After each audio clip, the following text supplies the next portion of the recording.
Mr. Irrelevant podcast, and what a pleasure this time around. One of the original people, I think, in the entire world, on the entire planet, that can really speak to what it's like to be dismissed and then overcome. And that's what we're all about here on this podcast, is telling the story of underdogs. I'm Josh Lewin. Rudy Ruettiger is joining us from underdog to absolute legend. It's actually Daniel Ruettiger, but nobody ever says that anymore. Rudy went from being told no to being carried off Notre Dame's hallowed field on his teammates' shoulders. You've probably seen the movie. He's now an Emmy-winning speaker. He brings this powerful message of perseverance that we can all embrace, messages of hope, messages to inspire you to dream big and defy odds. So, Rudy, first of all, thank you so much for joining us. And I got to start by asking, in your wildest dreams, when you were working at a steel mill in Illinois, did you ever think you'd be inspiring men and women, boys and girls across multiple continents at some point in your life? No. You know, it's an interesting question, and you don't think of it like the way you asked it. I always thought of it like, why can't I be that? Why can't I be one of that? Or why can't I be part of that? It always bothered me because they always left you out because you didn't look like them or didn't act like them. You weren't their type of athlete they were looking for, or student for that matter. So you had a couple of things to overcome. And I think the biggest thing, coming from a large family, you had to overcome that as well, from the criticism you get from certain people, like, got too many sisters, too many brothers, you know, you always hear that, and, you know, I'm fighting that. I mean, it's a constant struggle with people's perception. If they quit listening to people, quit listening to news, quit watching stupid TV, they would feel better about themselves if they just listen to what the good Lord has given them as a good thought, stick with the good thought, then they go ask permission for the good thought. Then the negative person gives them the bad thought. They buy into the negative guy because they think, oh, he must know more than me. No, you're special too. You know, you have all you have to do is apply yourself and get rid of the goofy thoughts. That's how I lived. And to go back to what you just mentioned, I don't know if people are aware, you were the third of 14 kids. You got this nice big German-American family. So just to kind of get some elbow room. Half Italian. Okay, make sure my mother's Italian, my dad's German. So, you know, there was a agree to disagree situation. Yeah, I got you. So I'm curious though, you know, with that many kids running around, you're competing for parental attention. I'm sure you go to a school where it's, you know, how come you're not like your brother? How come you're not like your sister? Right. How do you rise above that noise? Well, that's an interesting question as well. I think it's the friends you hang around and the people you put yourself around. But that's hard to do at a certain age, because sports was the savior of all that, playing in the backyard, baseball, football, basketball, whatever. But that kept you busy. It kept you in a competitive stage with your neighbors and brothers. And so that kept the noise away because of that. You know, sports it brings people together, losing or winning. When you lose it, hey, man, you'll be all right. Or when you win, it's a great victory. But, you know, but now it's different. It's all about money and power and all that other nonsense. And, you know, it's very sad what's happening today with NIL and college football. And, you know. Yeah, it'd be tough for a Rudy these days. I cannot comprehend. I'm sorry, I just can't. When I hear a coach say, don't worry about it, dude, I'll get you more money next year. Well, where's the loyalty to the brand of the school? Where's the loyalty to the commitment of that family that made, you know, I'm just saying, when a commitment is made, stick with it. We don't know how to stick with commitment, and we're teaching false hope when hope is earned. It's earned through resilience. It's earned through merit. You know, I was ex-military, ex-Navy. So when I got my first pair of new shoes, man, I was excited. I never had a pair of new shoes. Or even your skivvies.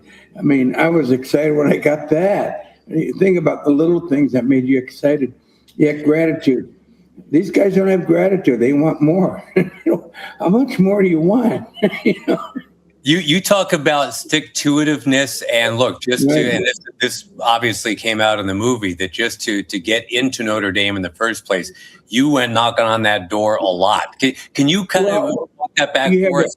yeah, I'm glad you asked that question. Getting to Notre Dame was hardest academically. So I had to go to junior college, was a lifesaver.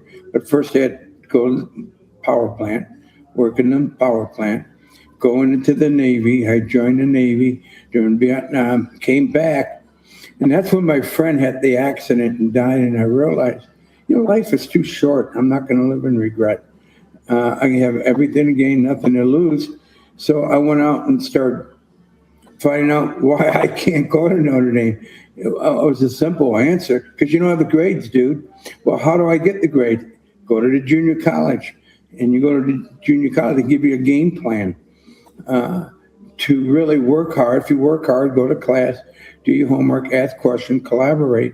I mean, I was taught that in the military, so it all made sense to me. So sometimes we go places too fast. We don't understand who we are. If we fail, we kind of look at ourselves and say, wow, I'm a failure. No, you're not. You're a winner because you tried. When you try, you win, and you learn by losing. You learn by failure. I have a great story of a baseball coach. I think about him every time I get down still, how he wanted to coach baseball at Notre Dame. They wouldn't let him. But he came in from New York, and he was an avid Notre Dame fan. And he was passionate about Notre Dame. He was an Irish kid. But they finally hired him for $7,000 a year. He stuck around till they gave him the job, right? But he went out and recruited, you ready for this? The average Joe, the Mr. Irrelevant kid. No one wanted. And he developed these kids because they had something we're all looking for: grit, fortitude, passion, loved the sport, wanted to be part of a team, a commitment, loyalty, all the things you look for in a player. And he developed these kids. He ended up developing such wonderful kids. One of the kids ended up graduating from Notre Dame, ended up in the pros with the Miami Marlins, ended up with 2 World Series, ended up as a manager of the Milwaukee Brewers. And that took years, of course. But that kid, that student, learned so much from his coach. His coach went on from Notre Dame to Arizona State, 17 years, and he gets fired because he's not recruiting the entitled great athlete. He's still recruiting that average Joe. But he's winning with the average Joe. They don't get it. They want that big stud coming in. And while he got fired, and then he ended up with Dave Roberts with the San Diego Padres for 1 year, and the student hired him as a bench coach for the Milwaukee Brewers. And that kid gets a job at the head manager for the Cubs, and he now is the manager of the Milwaukee Brewers, back-to-back manager of the year, and he still recruits he still has the same type of kid culture. And every year we give him a Rudy glove. We have a special glove we give to the Rudy. And Chad Patrick got it this year, but Torrin got it the year before. And I'll never forget when Torrin got it, he was so excited, and I didn't realize how good he was. Well, I'm glad you let us do. So Pat Murphy is somebody I want to try to get on this show for sure. You got to get Pat on. Pat's wonderful. And Yeah. In fact, he's such a, when we would confide into each other, because I met him when we were shooting the movie, and I loved the story. He knew every player from back in the 60s, he knew every player in that roster. Wow. I mean, that's the type of kid he was. But my point, he has passion, and he's down to earth. He's a regular Joe, just an average guy. And he coaches, he doesn't, he goes right at the guy and tells him exactly, come on, man. I remember him telling one of his kids, one of a great ball player, now, look, if you get the bunt sign, if you don't feel it, don't do it. If you feel it, do it. That's it. That's simple. Don't try to outguess it or try to do something you don't feel.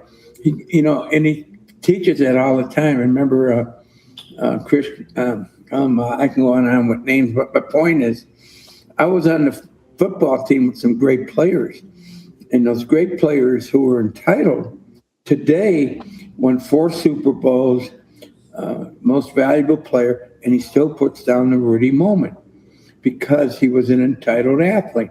He didn't understand the average Joe. Does that make sense? No, totally. The greatest one of all is this one great athlete.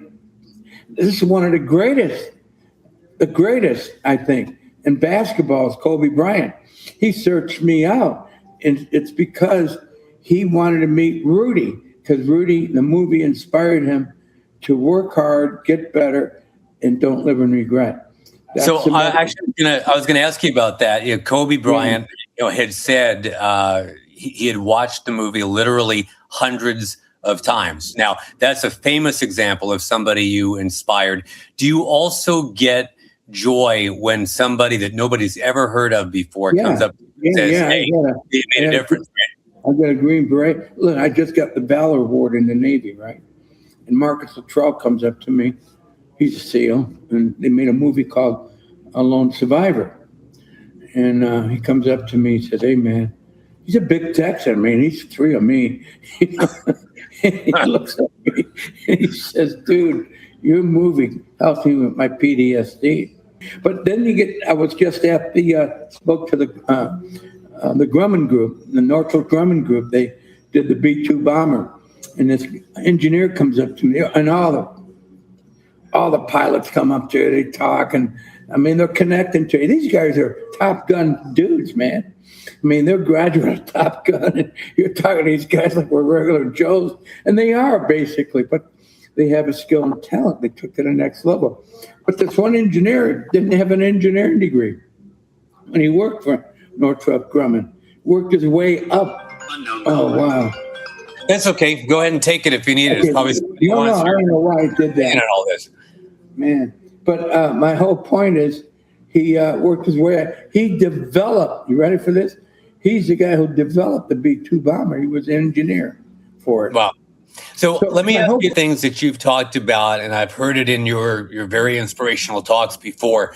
You've got this element of 4 C's, right? Character, courage, contribution, and commitment. Can you walk me through those? What do you mean by those 4? Well, first you got to have courage to do what you want to do. You got to develop that character. When you have the character, you have the courage. I mean, you got to believe in yourself. You can't move forward unless you believe in yourself. If you have any doubt, you won't have the character and the courage to do that. So you develop courage through hard times, through tough times. And that's why I love going to the military, because they taught you character. School, they taught you the opposite. Hey, you're not smart, get out of here. If you're not any good, you can't be on the team. What's that about?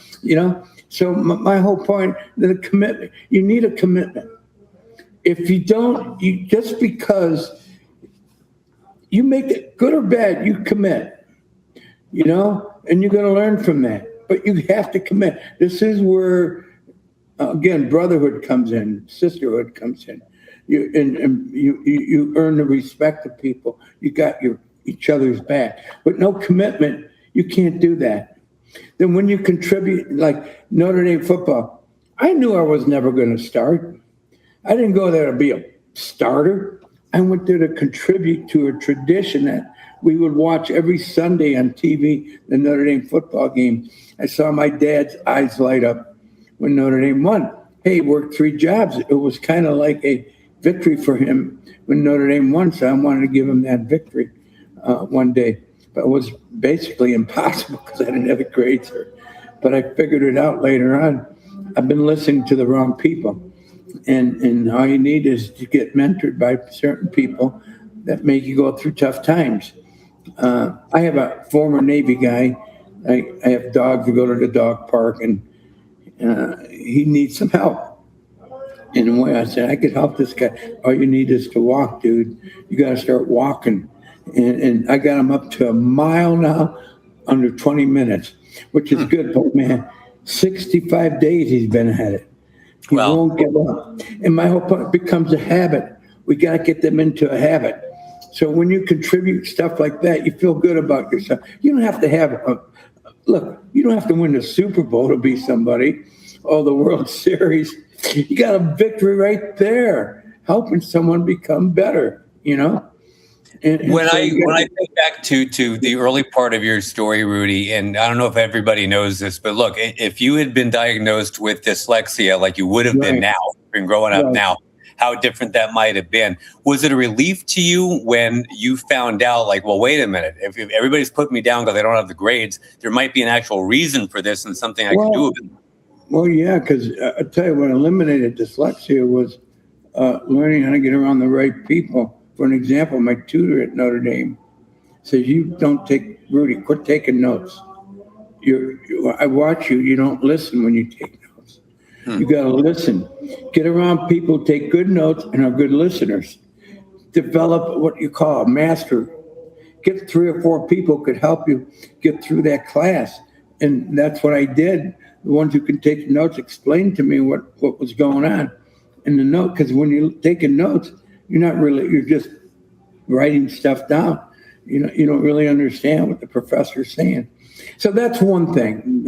I developed eliminate dyslexia. I had a vision, but there's detail work to it. So you get people who can do the detail to help you get the big thing done.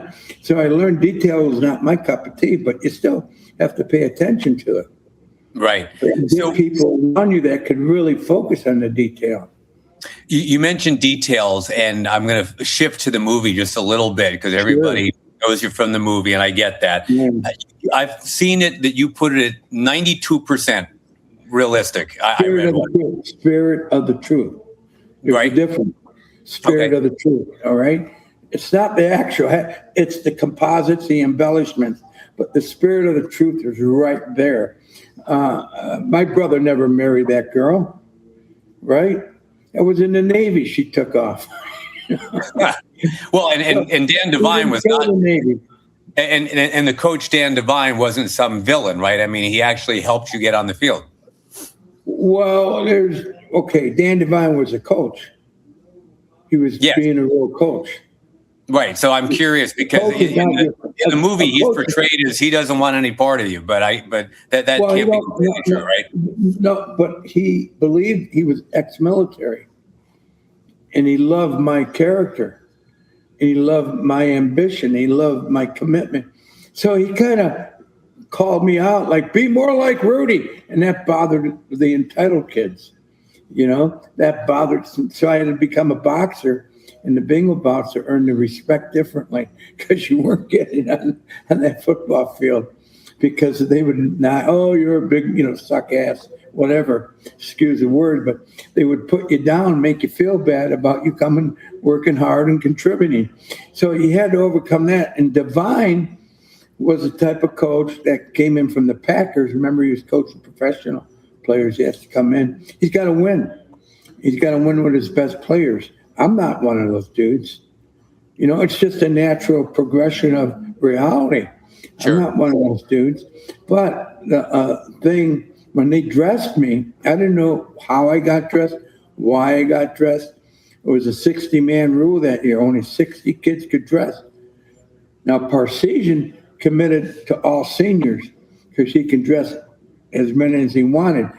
The NCAA comes in with that rule, which handcuffed Devine. Now, Devine can't, overcome that rule. So what happened was one of the captains went to the defensive coach, said we should have Rudy dress because he's a veteran and he earned it. And he's, he works hard, and there's other kids who've done the same, worked hard. They're no different than me. But for some reason, I connected to that captain, and he wanted to see me dress because he knew how much it meant for me. It really did. It meant a lot more from my father than me. So he just recognized that passion, and they went in, and so they went to Devine, and they the way we presented it in the movie, it actually happened at the end of practice. But in movies, you got to be dramatic. Yeah. Half the guys, what the hell is he doing out here? Who cares if Well, they didn't even know how he dressed. My whole point was some of the players don't even care about you. Some players do. The ones who carried me off cared. The guys like Montana didn't care. It was no big deal. It was a joke to him. I'm not a joke, Joe, and you're not a joke. That's like you're a good guy. You were a hero. I never put you down, never made you feel bad because you won a national championship or you played because 3 guys got hurt and they let you play. Then all of a sudden you progressed because some coach saw your talent and developed you. Come on, man. Don't put the little guy down and always pick your teammate up, not down, no matter who it is. So when you talk, I love Joe Montana. To this day, when we do autographs, I always shake his hand. But some way, somehow, people don't understand how he said what he said. What he said was, it's a movie. That's what it was. It was a movie. Then the spin doctors spin it like he didn't like the movie. Well, Rudy was kind of a joke. To him, I was a joke because Joe was a jokester on the team. But what he didn't realize, he didn't know my journey. I'm not going to tell Joe Montana my journey, how I got here, why I got here, why this means so much. You don't do that. You don't tell people where you're at. You always show them where you're going. And so my whole point is I kind of left it at that. 50 years to this day, I still hear that same stuff. People take that and take what he says and they spin it. And I don't think he meant it the way he meant it. I think he meant it the way he saw it. yes. And that's why I say you get these people, the wannabes who are quitters will be the first ones to put the average Joe down or Mr. Irrelevant. So here's where I'm looking. I mean, I go back to November 8, 1975. I wasn't quite old enough to appreciate it then. But if I know you've got less than 30 seconds on the clock, 30 seconds to leave your footprints, it seems to me like you had this one unique opportunity and you made a beeline to literally go and get that glory. I mean, you were, if you watched you worked hard at practice as you were an All-American. Listen to what I'm saying. This is important. I went to practice every day like I was an All-American. I was no All-American, but I practiced like one. That's the way you watch the good ones. They practice hard. They work hard. They don't take shortcuts. That's the way I practice. And when my moment came, I was ready for that moment. It just came out in the Notre Dame magazine, the actual tackle. It's clear. It's reality. Some guy caught it. My point is you could see the tackle was a solo tackle. All the naysayers, oh, Rudy, he got help. No, Rudy didn't get help. Well, there were a couple other guys that arrived on the scene, but yeah, you had the first hit. Yeah, but my whole point is these guys, the ones who never done it, never started committing, never had the fortitude or never had the grit or what you call the patience and the contribution attitude, they're the first ones to put you down. Let me ask you this, Rudy. Had you not sacked Rudy Allen of Georgia Tech, let's say you had simply gotten on the field and gotten close to Rudy Allen, how is your life different? I mean, because to me, it's great that you got the sack, but to me, you overcame the irrelevant part just by being on the field in the first place. Well, you can't think like that. I'm sorry. I don't think like that. What if this happened? Good. Yeah, bring it. That's what I want to hear. I don't even think like that. I don't even go there because it's not important. The point is it happened. No, what if I was at the power plant? What if I was in that same spot my buddy was that got killed? I wasn't. But I was his partner at the time, and he was supposed to wait for me to take something out electrically so he can work on this thing mechanically. He didn't wait for me. He took a shortcut that ended his life. If he would have waited for me, that would never have happened. So tragedy happens because of how you think. and how you put yourself in that moment. And shortcuts, we get, these you don't take a shortcut, you know. Okay, so you don't have a good marriage. Okay, that's not a short. It didn't work out. You don't get mad. You just move on, and you still love and you still respect, but it just didn't work out. So a lot of, all these relationships are meant forever. You don't have to live with each other forever, but you can have good relationships. So I think relationships are built from that, and this commitment, and you commit to the relationship, but that doesn't mean you have to stick and live with each other. Yeah. No, I remember my buddies going through divorce. I went through once. Dude, we had a good life. We had 2 kids. She's a great mother. Man, what more do you want? That's a success. It's not a failure. Yeah. It's not a failure. It's a success. Yeah. So, you're right. So move on. Don't get jealous and don't get envy. Come on, man, just move on. I had to tell myself that as well. Just like Notre Dame. When I didn't get dressed, I had to move on. I go to practice the next day and work harder. Does that make sense? Yeah, so, totally. Like in the classroom, I graduated, man, cum laude from the junior college. That's because I never missed class, Then you graduate from Notre Dame almost an honor student. That's because I never missed class. I'm sitting in classroom with valedictorians. Are you kidding me? But they treated me like I was smart too, because I was amongst them. Yes. So my whole point is the people you hang around is how you're treated. I will say this to just kind of put a capper on it, Rudy. You might have been the ultimate, even before Mr. Irrelevant was the thing. Your life story, you were set up to be the ultimate Mr. Irrelevant. I don't know anyone who's more relevant now on this kind of a stage than you. So kudos to you. You've climbed that mountain. Yeah. Congratulations on everything, my friend. Yeah, and one last word. I'm going to talk to Angelo Pizzo, the guy who wrote Rudy. Turned me down so many times. And he hated Notre Dame, didn't want to do this movie. But finally, because I saw his heart, wouldn't give up on him. And he ended up writing it, but he wrote his story within my story. Is that awesome? Yeah, no. When you blend like that, that's beautiful. Continue to inspire, my friend. Continue to eat well. And I will see you soon. To all the Mr. Irrelevants out there, we appreciate you. So thank you, my friend. Awesome, my friend. Thank you.